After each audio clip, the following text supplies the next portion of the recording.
We got Rolly's NBA draft grades as round one is in the books. Nick Roloff, Rolly, Harrison Graham here. 5 teams didn't draft tonight, but we got grades for every team that did. And let's start with the Atlanta Hawks, Rolly. And I got to be honest, this feels generous, C-.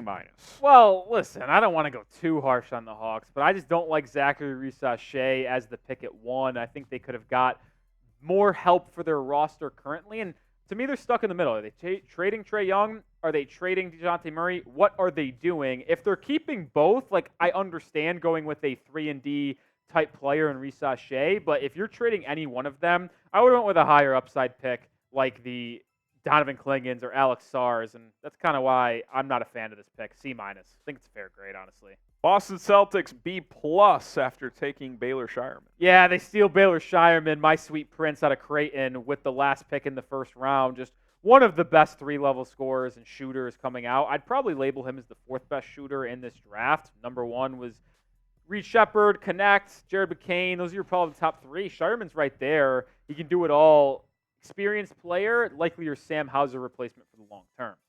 Brooklyn Nets did not pick tonight. They, of course, traded Mikal Bridges a couple days ago. Have a lot of picks coming up. All right, Charlotte Hornets here, C-. They made 1 pick, and it was Tajon Salon at 6, and I gave it a C- because they could have traded back from 6 to either 7 or 9 and still got Salon and just made that deal to get future assets as the Blazers and Grizzlies wanted Donovan Clingan. They ended up staying at 6, drafting Salon. Seems like a disaster if you're asking me. Like, maybe he's a good player, sure, but just knowing for a fact you could have got future assets. Especially with Portland at 7. Like, yeah. I could get getting a little nervous going to 9 if you just absolutely love the player.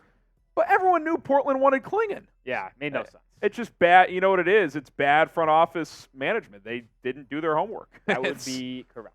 Not good. Chicago Bulls, it's been a while since we've given them an A grade on anything, but you like what they did tonight. Highest grade I've given out so far. I don't remember, honestly, if I gave an A+. It might just be A here. But Buzelis was my number 3 overall player, slides to 11. He can defend. He can run in transition. He finishes extremely well around the rim. The jump shot's a concern, but I think the blueprint is there for him to be one of the better floor spacing 4s in the NBA. He's got a great mentality. A Chicago team that needed to go young and get more athletic gets exactly what they need to help out that Ayo DeSumo, Josh Giddey, and Kobe White trio that is likely going to start for them next season. Shout out your favorite team and let us know how you would grade their draft. If your team didn't pick tonight, then just shout out your favorite team down in the comment section below and then hand out a grade A, B, C, D, or F. Cleveland Cavaliers, Rolly, solid B here. Yeah, they drafted Jalen Tyson out of California with the 20th pick. I liked Jalen Tyson. I think there was other players out there for him, which is why I only give it a B. But he can play the 3, he can play the 2, hell, he can even play the 1. And everything around the Cavs hinges on Donovan Mitchell and what he ends up doing.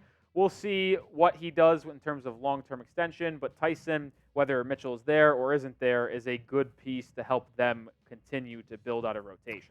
The Dallas Mavericks did not pick tonight. Rumors about trying to trade Tim Hardaway Jr. Those will probably ramp up tomorrow, as you would think that would factor second-round picks one way or the other. So we'll keep an eye on that. Denver Nuggets B- after what they did tonight. They traded up for De'Ron Holmes. Yeah, it was very clear that they wanted De'Ron Holmes. And I don't hate De'Ron Holmes, the player. My concern is trading 3 future second-round picks. They trade their second-round pick in this draft. They also traded 2 future second-rounders to move up 6 spots. They needed a backup center bad, and Holmes at the time was the clear-cut best one available after Messi went 21 to New Orleans. So I get wanting to make sure you got your guy, but I'm questionable to see if he can be a center long-term in the NBA due to his size. The Detroit Pistons, C+. They went Ron Holland with their lone pick in the first round, and I like Ron Holland. He's athletic. He can defend. He can finish around the rim. Just a very poor jump shooter and floor spacer, and with other players like Dalton Knecht, who I think fits better with Cade Cunningham and All-Star Thompson. You can also say Matas Buzelis was a better fit, who gives you the same type of athleticism and defense that Holland gives you, just with a better projection on the offensive end of the floor. Like, I like Holland the player. I just think there was 3 players I'd have rather drafted if I was Detroit, and Weaver, the new GM there, not a fan. No pick for the Golden State Warriors today. We'll see how things look moving forward. The Houston Rockets, going to give them a B+. Get Reed Sheppard, number 3 overall. Yeah, 1 pick here, and they made the most sensible selection. Someone that can fit in any type of scheme and style in the entire NBA. Sheppard can play off ball. He can play on ball. He could be the Fred VanVleet replacement. Like, he really can do everything you can ask him to do. Ime Udoka, who wants to win now. Let's see if they make another deal this offseason, but he'll love weaponizing Reed Sheppard on his team. Subscribe to the channel. We'll be back for the second round of the NBA draft as well. We'll have final overall draft grades. We'll get you ready for free agency, which starts on Sunday. There's going to be trades that happen. We'll cover it all. YouTube.com/ChatSportsTV. 100% free. No charge. No draft from the Pacers tonight. We'll see what things look like for them. Same with the Clippers, as they did not have a first-round pick. How about the Lakers, man? Sometimes you get lucky, and Dalton Knecht fell in their lap. But, hey, when luck falls into your lap, take it. And they did. So it's hard to give them a bad grade here. Yeah, I said it with the Bulls pick. I don't remember if I gave anything higher than an A. I did here with an A+ for the Lakers. You're sweet prince. My 7th overall player, my 3rd wing, Knecht. He's an older prospect, yes, but he is one of the best scorers and shooters in this draft. And the Lakers, a team that needed perimeter shooting to help build around LeBron and build around Anthony Davis, they get the best guy that they possibly can get. And I'm just a massive fan of this pick. You get great value. You get a team need. And I think Knecht, I said this on our live stream, legitimately could win Rookie of the Year next year. I'm not even kidding. LeBron loves win-now players, and you could argue he's one of the 2 or 3 most NBA-ready guys in this draft, especially offensively. Memphis Grizzlies, D+. They go Zach Edey. It would have been great for them if they pulled off that trade to get to 6 for Klingon, but they go Edey at 9. They do stick with that center theme, but we've talked about it. I just don't see how he's ever a closer in a closing lineup in the NBA due to his inability to defend. Yeah, he's going to have to play in drop coverage and zones his entire career. I'm not a Zach Edey guy, haven't been one. We'll see how he does. Maybe he proves me wrong, maybe he doesn't, but I hate the value. Look, he'll have big offensive games in his career in the NBA, but if Memphis is looking to be back to being a playoff contender, he's never going to be able to close for you. So you take that in the top 10, I don't know.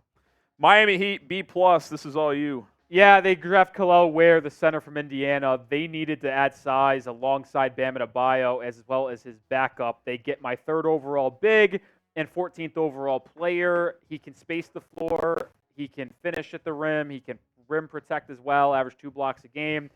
B+ grade, probably only because I would have liked to see them go Knecht personally. I would have given that an A+ grade for them. Jared McCain would have given an A- if you ask me. But Kel'el Ware, they needed size, they get size. I don't know if this is your only F, but I'm guessing it is. The Milwaukee Bucks. Yeah, they go A.J. Johnson, the guard from Aurora Hawks at 23.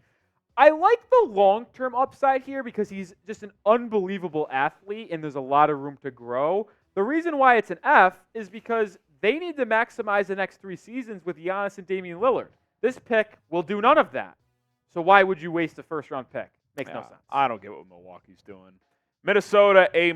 They had 2 legitimate guys who I think can score right away in the NBA, at least at some level. You get the trade in the top 10 for Dillingham, but then you come back and get Terrence Shannon at 27, which, by the way, the underrated part of all this, Rolly, is they trade up to 8 without having to give up 27, which allows them to get Terrence Shannon. Pretty good work from them tonight. Yeah, it's going to be your 2 top bench scorers. Now, we'll be fascinated to see how they construct the rest of this roster because, yes, they had needed bench scoring, but they also had Nickeil Alexander-Walker. Yeah, I wonder if he gets traded now. They have so much money that is over the tax. They might want to free that. I think you said it's an $80 million tax bill right now. It jumped ridiculous. From 56 to 84 with the Dillingham pick, and then I would guess at least a few more $1 million with Shannon for $90 million. They're going to have to shed salary. I'd look for 2 of these 3 players to be gone: Gobert, Cat, NAW. I'm not convinced they split up the Twin Towers yet, but I just don't think the ownership's going to be willing to pay that, man. Yeah, we'll see. Who is the biggest winner from round one of the draft, player or team? Let us know. I mean, Knecht and the Lakers both. I mean, if you're Knecht, you get to learn from LeBron, Anthony Davis, a guy like Austin Reeves who had an early impact, and the Lakers get a win now piece. It's hard to kind of look anywhere else. New Orleans Pelicans, A-. You like what they did? Yeah, I really like the Yves Missi pick. It just made a lot of sense. It was a commonly mocked pick here at 21, and even though the value doesn't say, according to my big board, like it's that good, they needed a center badly due to the fact that Valanciunas is likely leaving in free agency. They get someone that can fit alongside Zion, and I just think the upside on him is really solid. And at worst, he's a lob threat, rim-protecting center. New York Knicks, you're going to give them a C here. They picked once, and then they traded the other pick twice. Yeah, I mean, they've made a lot of moves this offseason. This is the only one I don't like. They traded out of 24 to get 26, and then they ultimately trade 26, which we'll talk about here in a second. But the one pick they did make was Pacome Dadier at 25, who I just don't think is going to be able to impact this Knicks roster and crack this rotation for 2 to 3 seasons. So I get it. You have a stacked top 8 already, and you don't need someone to be a rotation player year one, but I think you could have got a Kolek or a Ryan Dunn here to help really solidify this top 10 rotation for the regular season. Kind of a question mark for me. The Knicks, who we'll talk about next, the Thunder, got 5 second-round picks from the Thunder with that other pick they traded. But the Thunder, you're going to give them an A, Rolly. You thought, I can't even remember, Nikola Topic at 12, one of your favorite value picks. Yeah, the A pick has nothing to do with Dylan Jones. And if I'm going to be honest, if they didn't trade up to get Dylan Jones, I might have gave them an A+, because I am that high on Topic. He's my number 2 overall player in this draft. Excellent playmaker. They just went BPA here and got a lead ball handler off the bench, which makes me quite excited for them. Dylan Jones, I don't really know how he's going to impact OKC year one. I don't really know how Topic is either, but I just know that they got at least one really good basketball player from Serbia. C+ for the Orlando Magic. Yeah, I mentioned this in our results cut, that I love the pick, or I love the player. I don't love the fit. Like, Tristan Silva is an excellent basketball player that just does everything right, and they got good value according to my big board, but I just don't see how he's going to be able to have a lot of playing time in Orlando. He's going to be buried behind Franz Wagner and Paolo Banchero, so is he going to see meaningful minutes down the stretch of games? I don't know. Philadelphia 76ers, A-. They get Jared McCain. Yeah, I've been a big-time fan of McCain, my 9th overall guy. He just fits so perfectly next to Tyrese Maxey. He's able to defend. He can play make. He can shoot the lights out of the ball, play off-ball movement shooter. I really like Jared McCain and think he's going to be someone that can be a rotational player that plays meaningful minutes in late game situations and potentially could even start depending on what the Sixers do the rest of the offseason. So you think 2 sub-6'3" guards can close games? Yeah, because together? of how good McCain can defend and how physical he is. He plays above his size. Clearly the Sixers agree. Otherwise, they probably wouldn't have gone in that direction. Phoenix Suns with a B-. Yeah, they traded back from 22 and then grabbed Ryan Dunn at 28. There was a lot of buzz that they liked Ryan Dunn. And if they took him at 22, maybe I give it the same grade. Maybe I don't. Dunn, the best defensive player in this draft. He just has no offensive game, man. And if it's not a dunk, like, he can't bring anything to the table offensively. But at bare minimum, the Suns are getting an impactful defender off the bench that they can bring in defensive situations. They need rotation, guys.